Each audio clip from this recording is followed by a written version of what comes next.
Hi guys, this is Tripti Sharma and welcome to Breathitation. आपको पता है कुछ लोगों में एनर्जी ज़्यादा क्यों होती है या कुछ लोगों में कम क्यों होती है, या फिर ये एजिंग होता क्या है, हम कैसे एज्ड होते हैं, हम कैसे बड़े दिखने लगते हैं, या फिर हमारी स्किन कैसे चेंज होने लगती है, क्यों एनर्जी डिफरेंसेस होता है लोगों में। So let's discuss something about this today. So basically we are society of 700 trillion cells. Yes, you heard it right, 700 trillion cells.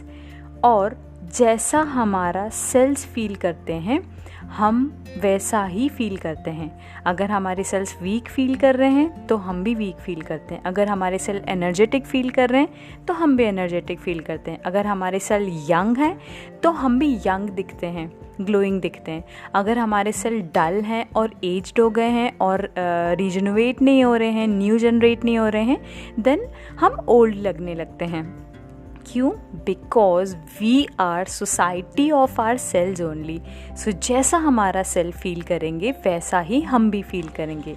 Now अब ये जो 700 ट्रिलियन सेल्स हैं उनका खाना क्या होता है, हाउ दे गेट एनर्जी, उन्हें एनर्जी मिलती कैसे है, वो कैसे रीजनरेट होते हैं। सो बेसिकली इन सेल्स के ऊपर एक माइटोकॉन्ड्रिया करके चीज़ होती है जो कि समझ लो काइंड ऑफ जनरेटर होती है, राइट।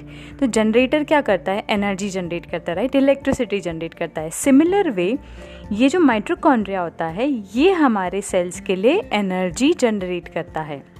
नाउ अगर ये जनरेटर है तो इसका कुछ फ्यूल भी होगा, तो इसका फ्यूल होता है, इस माइटोकॉन्ड्रिया का फ्यूल होता है न्यूट्रिएंट्स एंड ऑक्सीजन। तो हम जो भी खाना खाते हैं उसमें जो भी न्यूट्रिएंट्स होते हैं वो एब्जॉर्ब होते हैं और इस माइटोकॉन्ड्रिया के पास आते हैं। देन ये माइटोकॉन्ड्रिया उसे बर्न करके, उसको यूटिलाइज करके और हमारे सेल्स के लिए एनर्जी जनरेट करता है।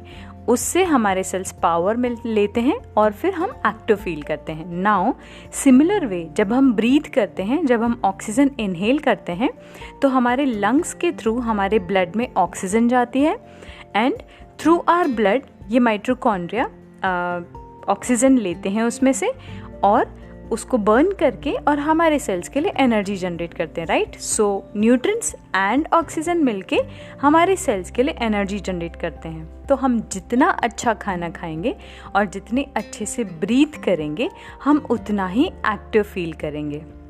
ओके, नाउ जब ये माइटोकॉन्ड्रिया हमारे लिए एनर्जी जनरेट करता है, in that case we are getting energy.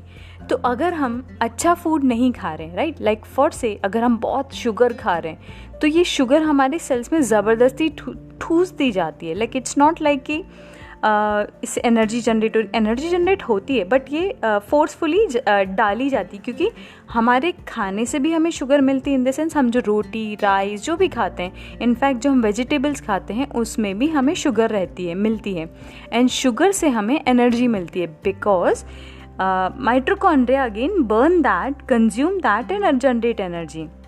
अगर हम कंटिन्यूसली उसके ऊपर भी शुगर खाएंगे या हर थोड़ी थोड़ी देर में कुछ खाते रहेंगे तो वो जनरेट होगा और हमारे सेल्स में डाल दिया जाएगा। नाउ अगर हमारे सेल्स ओवरलोड हो गए तो वो फूलने लगते हैं, उनकी कैपेसिटी फूल जाती है या फिल हो जाती है। तो सिमिलर वे हम भी ब्लोटेड या फूले हुए फील करते हैं। और अगर हम अच्छा खाना नहीं खाएंगे तो उस केस में न्यूट्रिएंट्स प्रॉपर नहीं मिलेगा, हमारे सेल्स को एनर्जी प्रॉपर नहीं मिलेगी, तो हम वीक फील करेंगे। ओके, हम एनर्जेटिक फील नहीं करेंगे। इवन दो अगर हम अच्छे से ब्रीथ नहीं करते हैं, प्रॉपर ब्रीथ नहीं करते हैं। अभी अच्छे से ब्रीथ करना मतलब क्या? ब्रीथ तो ऑटोमेटिक प्रोसेस है। अब इसमें अच्छा और बुरा क्या होता है? हम सोच के थोड़ी करते हैं ब्रीथ, राइट? नो, हम हमारे लाइफस्टाइल या फिर हमारे रॉन्ग पोस्चर के कारण या फिर स्ट्रेस के कारण हम इम्प्रॉपर ब्रीदिंग करने लगते हैं। दैट मीन्स हम प्रॉपर जो हमारा नेचुरल वे है ब्रीदिंग का, हम वैसे ब्रीद नहीं करते हैं। तो अगर हम हमारे नेचुरल वे की तरह ब्रीद नहीं करते हैं तो हमारे बॉडी में प्रॉपर ऑक्सीजन नहीं जाता है and intake of oxygen and acceleration of carbon dioxide दोनों का रेशियो इम्पॉर्टेंट है, दोनों सिमिलर क्वांटिटी में होना चाहिए। Now, what is the natural way of breathing? Natural way हमारा ब्रीदिंग का है डायफ्रामेटिक ब्रीदिंग। अगर हम स्टमक से ब्रीथ करते हैं तो हमारे लंग्स में ज़्यादा स्पेस बनता है ऑक्सीजन के लिए, हम उतना अच्छा कंज्यूम करते हैं ऑक्सीजन और ज़्यादा ऑक्सीजन हमारे अंदर जाता है और बाकी गैसों में कन्वर्ट होता है, so that our cells will get good amount of oxygen and energy as well. अगर हम प्रॉपर ब्रीथ नहीं करेंगे तो हमारे सारे सेल्स तक ऑक्सीजन नहीं पहुंच पाएगा एंड धीरे धीरे इवेंचुअली जब उन तक ऑक्सीजन नहीं पहुंचेगा तो वो वीक फील होना स्टार्ट करेंगे, डल होने लगेंगे। तो हम भी वैसा ही फील करने लगेंगे, लाइक जल्दी थक जाएंगे, ज़्यादा देर तक कोई काम नहीं कर पाएंगे।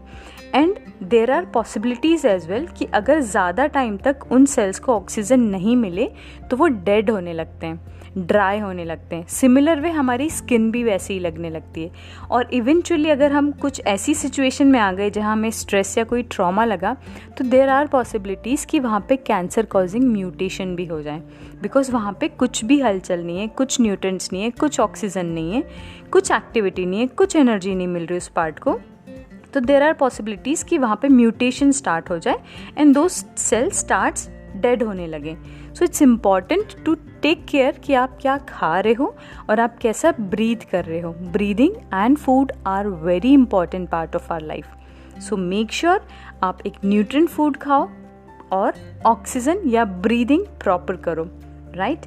नाउ जब हमारे सेल्स अच्छे से एक्टिव रहते हैं या फिर अच्छे से उन्हें एनर्जी मिलती है, दे गेट गुड फ्यूल, तो वो एक्टिव फील करते हैं, एनर्जेटिक रहते हैं। इसीलिए कुछ लोग भले ही कम खाते हैं लेकिन अच्छा खाते हैं, so they are very energetic rather than the people who are eating full day. So it's not important कि जो पूरा दिन खाते हैं या ज़्यादा खाते हैं उनके पास एनर्जी ज़्यादा है और जो कम खाते हैं उनके पास एनर्जी कम है। It's not like that. Even I will tell you one more thing here, I just give a brief of that. इसके लिए मैं एक अलग एपिसोड बनाऊंगी, but just let me give you one brief on this is जब हम fasting पे होते हैं, fasting that means 14 to 16 hour से ज़्यादा या 14 to 16 आवर की फास्टिंग जब हम करते हैं तो हमारी बॉडी में एक ऑटोफेजी करके एक प्रोसेस होता है, वो एक्टिवेट होता है। तो उसका काम होता है जितने डेड सेल्स होते हैं उन्हें कंज्यूम करके नए सेल्स जनरेट करना। So it not only take cells but it take multiple things. So I'll cover this in more detail, but yeah, अभी इतना ही कंसेप्ट समझो कि they consume dead cells and produce new one, नए amino acids और multiple चीज़ें produce करते हैं और ये हमारी बॉडी में ऑलरेडी प्रेजेंट होती है चीज़। So this is our mechanism, नए सेल्स जनरेट करना। बट उसके लिए हमें अपनी बॉडी को फास्टिंग पे डालना ज़रूरी होता है।